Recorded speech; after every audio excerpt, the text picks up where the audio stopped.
Thank you for staying with us. The world news begins with this very recent development where a task force or operatives of the Operation Clean and Healthy Anambra, popularly called Ocha Brigade, have raided and sealed an illegal disinfectant manufacturing factory located at 14 Chris Uguezu Street, Odume Obusi, in Idelmini local government area of the state. The managing director of OCHA Brigade, Celestine Anere, said the early morning raid took place on Tuesday following a coordinated effort by the brigade to crack down on all unregulated and dangerous goods circulating in the state. While speaking to journalists today, Anera disclosed that the factory was operating without licenses, using manual mixing equipment, unlabeled chemicals, thinners, and counterfeit packaging materials to produce dangerous household items. He disclosed, however, that they are warning other similar operations who are continuing across the state that they will continue to raid a number of these illegal businesses that compromise the health and safety standards of its people. The OCHA Brigade boss also urged the public to remain vigilant and report any suspicious industrial activity within their communities. He said some suspects arrested during the raid are currently undergoing interrogation, while those who fled are being monitored and trailed with a view to arresting them for prosecution. In another development, the federal government has called for a new financial model for Hajj pilgrimage to enable more Nigerians have access to the spiritual journey. Speaking during the second National Hajj Stakeholders Summit on Wednesday in Abuja, the Vice President Kashim Shettima and said this is pertinent with the increasing cost associated with Hajj coupled with economic fluctuations and global uncertainties. He added that Nigeria has valuable lessons to learn from countries like Malaysia and Indonesia. According to him, he said, and I quote, "It is imperative that we establish a system that ensures affordability for pilgrims while maintaining the integrity and quality of service." He also disclosed that the models exemplifies the potential of strategic fund management in achieving both financial sustainability and enhanced pilgrim service. Meanwhile, the federal government and through the Minister of Interior, Olubunmi Tunji-Ojo, have actually declared Thursday, May 1, 2025 a public holiday in commemoration of the Workers' Day celebration. Tunji-Ojo, in a statement on Tuesday night signed by the Permanent Secretary in the Ministry, Magdalene Ajani, commended workers for their diligence and sacrifice, reiterating the need for peace to drive industrialization and economic growth. He noted that workers' efforts are mainly responsible for the greatness of the country and the respect Nigeria commands in the Committee of Nations. Tunji-Ojo therefore urged workers to imbibe the culture of innovation and productivity. While wishing workers a happy celebration, the minister urged Nigerians to keep hope alive as the present administration of President Bola Ahmed Tinubu is committed to the renewed hope agenda he promised. He also disclosed that workers have to raise the bar in their trade to drive and upgrade the bar of governance to make all the people of Nigeria derive maximum benefit from the nation's health. And now on to security. The Nigerian Army has denied reports that 26 soldiers lost their lives in an explosion caused by Boko Haram in Borno State. A statement on Wednesday released by the Nigerian Army across its social media pages clarified that there is no truth in earlier reports, which claimed 26 soldiers lost their lives and 20 others were wounded in the explosion caused by an improvised explosive device planted on the road by Boko Haram terrorists. The Army statement added that only 2 soldiers lost their lives and 1 other sustained injuries in the unfortunate incident, which occurred on Tuesday, the 29th of April, 2025, while the military men were on escort duty for civilians moving from Damboa to the Komalo exchange point. It promised that a detailed report will be made available on the incident later.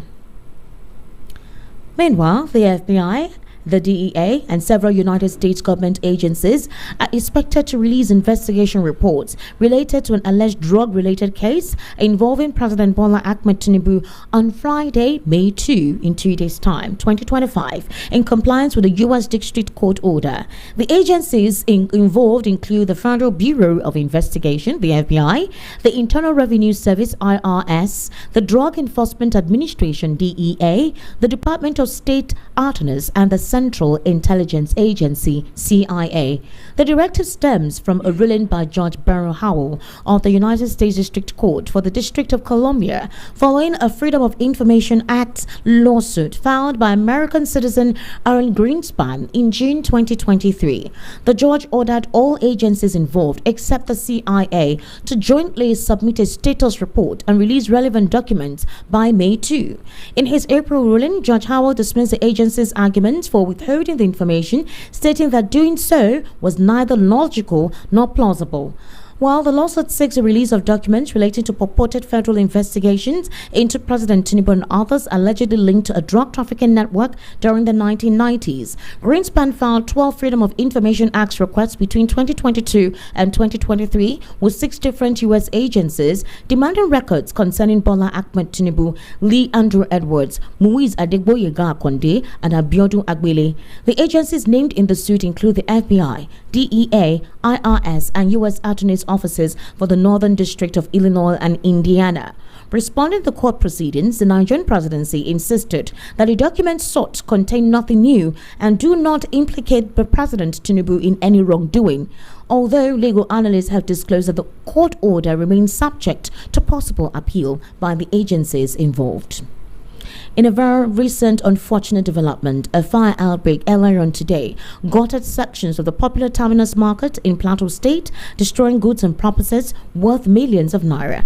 According to a post by security analyst Zagazola Makama on his official X handle today, the inferno caused extensive damage to the market.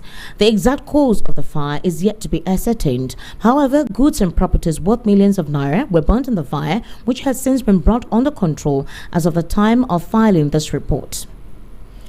Moving on, All Progressives Congress Chiefess Hajj Mohammed Zainab Sadar has said the former presidential candidate of the People's Democratic Party and Labour Party, Atiku Abubakar and Peter Obi, respectively, do not stand a chance in 2027.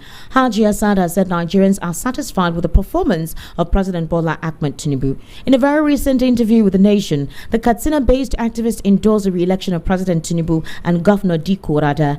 Sadar stated that no coalition by Atiku and Obi can unseat President Tinubu. She claimed that Katsina voters do not know Atiku or Peter Obi.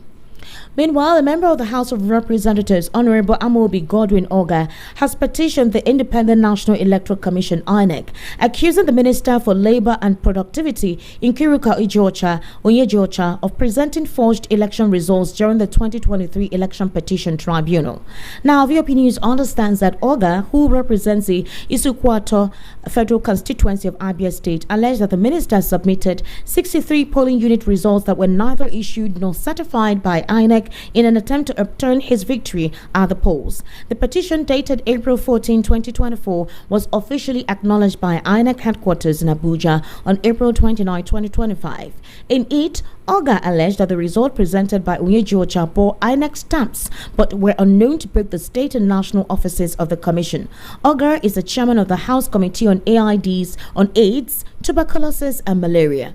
In response, however, Onyejocha dismissed the allegations as baseless and an attempt to divert public attention from Oga's own legal issues. Speaking through his media aide, she said Oga has a pending defamation case related to comments he allegedly made against a judge during the tribunal proceedings. INEC had ordered Oga the winner of the February 25, 2023 National Assembly election with 11,822 votes, while Onyejocha polled 8,752 votes. Onyejocha challenged the result at the election tribunal in Umuahia and subsequently at the Court of Appeal, but lost at both levels. Meanwhile, Governor Umo Eno there have been hints of possible defection in a very recent developmental report. The governor of Akwa Ibom State has actually raised the eyebrows concerning the widespread speculation about his political future after questioning the viability of the People's Democratic Party as a platform for his aspirations beyond 2027. Well, concerning the comments made during a constituency outreach meeting in Ikot, Akpankuk, Ukanafon local government area, have left many wondering whether a shift to the All Progressives Congress is on the horizon. Addressing a large crowd at the town square meeting at the Ukanafun Oruk Anam Federal Constituency on Tuesday, Governor Eno likened the PDP to a faulty aircraft, suggesting that if the party's direction remained unstable, he might consider switching to a more reliable vehicle, an apparent metaphor for defection. You're currently listening to the World News right here in Voice of the People, 90.3 FM. We'll take a very short break. When we return, we'll head into our news analysis segment where I'm being joined right here in the studio with Mr. Dele Fanimo, who is a political, national, and social affairs commentator. Do kindly stay with us.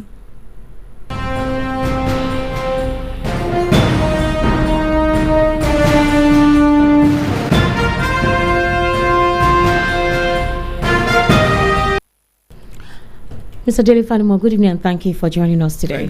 Thanks for having me. Happy Workers' Day in arrears. Oh, it's tomorrow. Celebrate Workers' Day. We will be here. We will be here working. Of course we'll be working. We will work definitely. We have to work. We have to keep our listeners updated on recent activities concerning their welfare, including that of the workers. That's our and we have to cover their activities. Mr. Dele Fanimo, so the important institution that actually determines or rather reflects the voices of Nigerians on whom they prefer as their leader is INEC. Apparently, there was a clash very recently concerning the president's minister and lawmaker clashing over election results forgery. A couple of Nigerians believe that the 2027 elections are already routine and on that day to be announced. But a couple of persons will say when it comes to the presidential elections, it's very peculiar and unique. You cannot just have that kind of certainty. Otherwise, you wouldn't have the ruling or Progressives Congress actually apply every measure to ensure that they are on the winning streak. A lot of persons are defecting to their party and they want to have a lot of them deliver their polling units. So, but the thing is, we've heard reports on several occasions that this is what happens during elections, and INEC is a major pathfinder, or will I say a platform, for some of these malpractices to take place. Elections will be routine, different from what was done at the polling unit, and INEC would announce that result. How would you describe the situation? You see, let me take you through the spectrum of how elections are manipulated.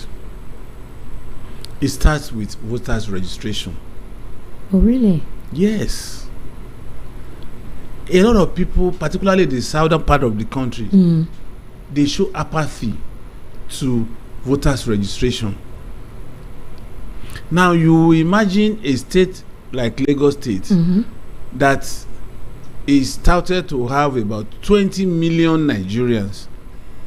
And what you get after registration is about 3 million voters. Now you move to Kano, you see 4 million registered voters. Now, if there is going to be an election between Kano and Lagos and everybody votes, who wins that election? Obviously, Kano. Obviously, Kano.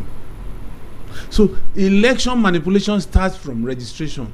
We show so much apathy to registration. But you can't say that reflected in 20. For example, I'm just giving you an idea of how elections are rigged.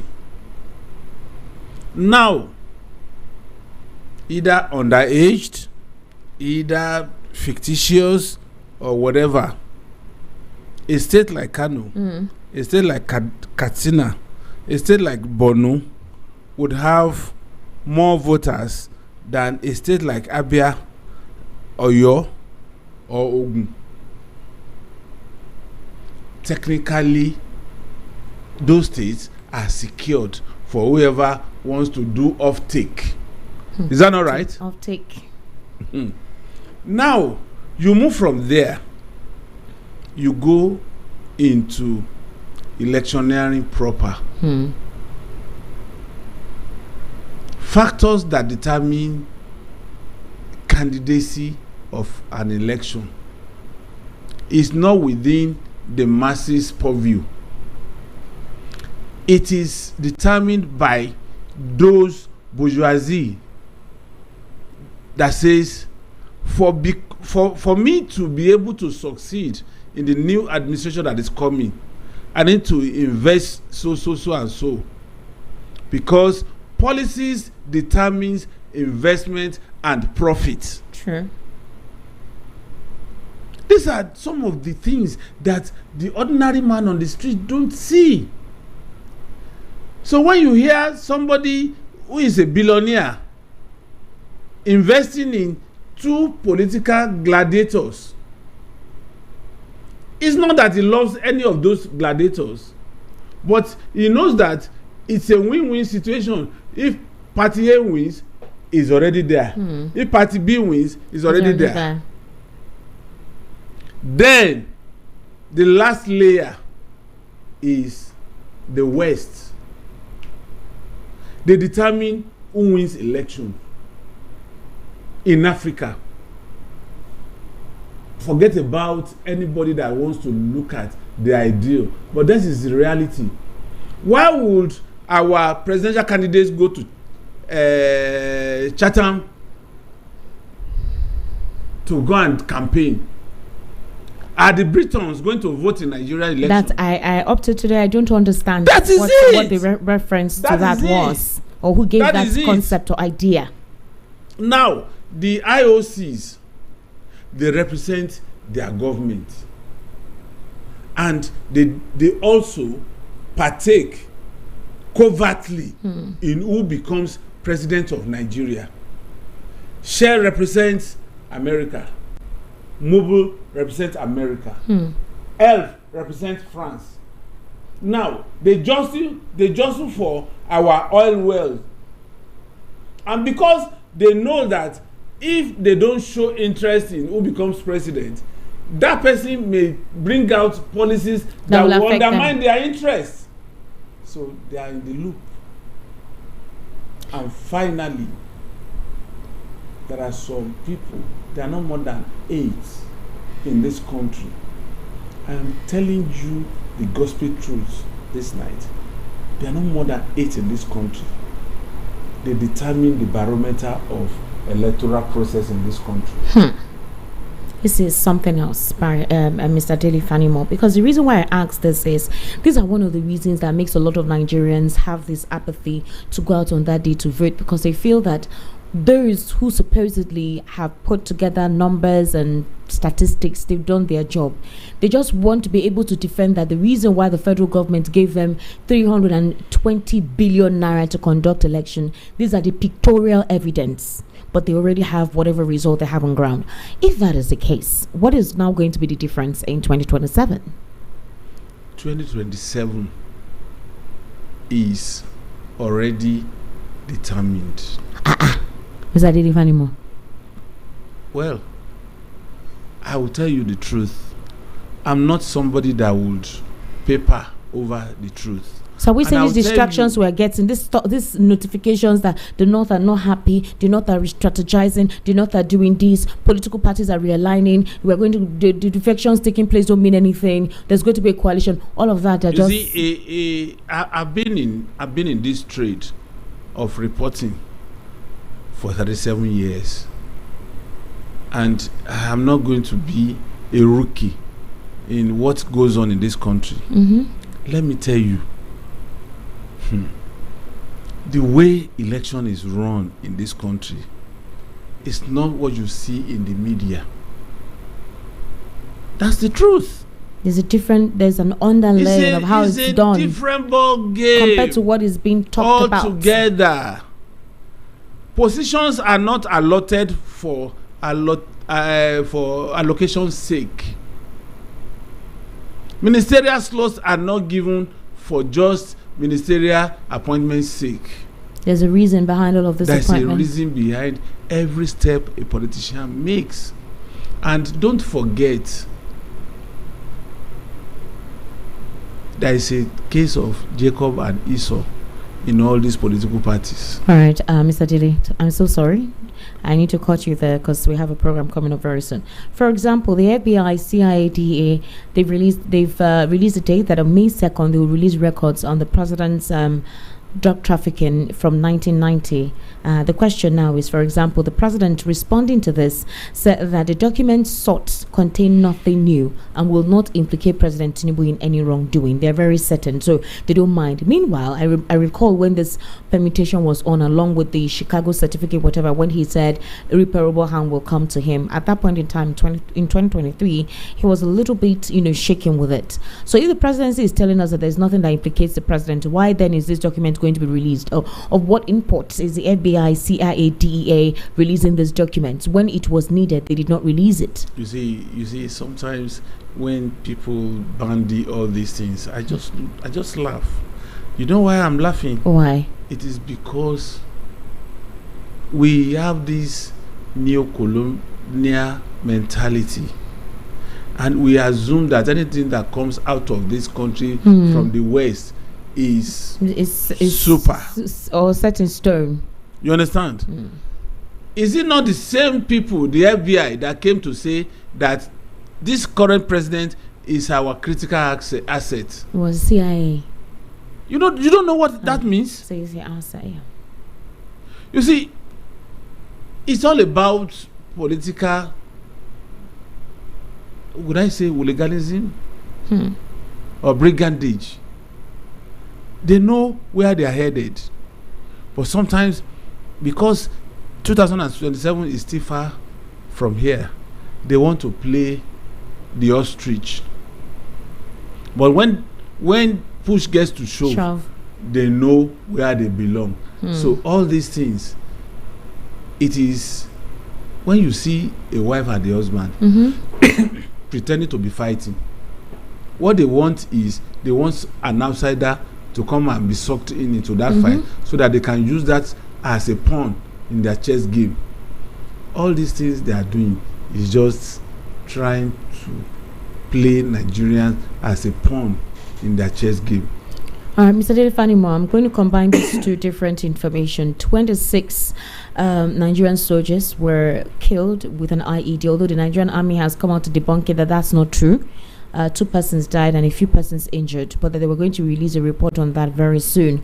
And this attack supposedly happened at 11 a.m. last week Friday along the Furundama axis, and initially it left 70 people dead, including 4 women, 6 children and 7 other passengers. ISWAP has come to claim responsibility for that deadly attack. And also in Jos Plateau State, there was a fire outbreak that gutted the popular terminus market. This is the 3rd time we're hearing of such a thing. That's one big major transnational international market hub. Now here is the thing, what is going on? That market is an economic hub for that state. You now have a fire outbreak taking over most sections of that market, coupled with the insecurity and the recent killings in that state. So is there a plan somehow with what is currently ongoing? And they said when they called the fire service, the fire truck did not have water or something to quell the fire. It's always the sing song when there's a fire outbreak.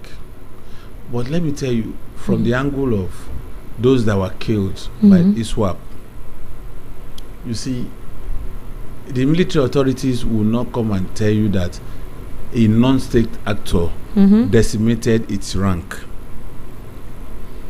It's not going to happen. So you're saying that the military is just trying to cover up, because they came out to say that the report that 26 soldiers lost their lives in an explosion caused by Boko Haram in Borno State, that is not true. That's not what they clarified, that there is no truth in the earlier report which claimed 26 soldiers, but that 20 others were wounded in the explosion caused by the IED planted on the road and 2 persons died. You see, let me tell you, the point is there is a specialized truck that clears landmines that have been procured since 2016 by the federal government.